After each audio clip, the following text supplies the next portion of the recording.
হ্যাঁ এখন তো সবাই যাই ভাই একটা সময় তোমার ছিল আমাদের ফিরে যেতে আমাদের ব্যাগ আসলো না আমার লইতে না আর তুমি কিন্তু বললাম তোমার দেখো চোখেও না আমার বুঝলো ভাই আমি ছেলে মা আমি দেখছি। জি। হ্যাঁ এই চুপ করো ফোনটা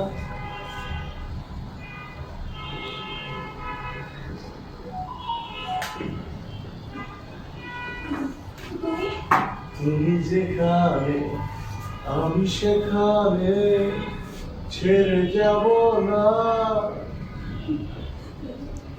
তুমি এই বাসার ঠিকানা কিভাবে পেলে? বিবির ছেড়ে হয় না একই বাঁধনে বাঁধা দুজনে ছেড়ে যাব না তুমি কালকে একটা খিরিয়া বাকি সেটা আমি জানি এরকম একটা বাসা আর মন থেকে চাইলে সব উদ্ধার করা যায় সব খোঁজ নেওয়া যায় কিন্তু কিন্তু তুমি তো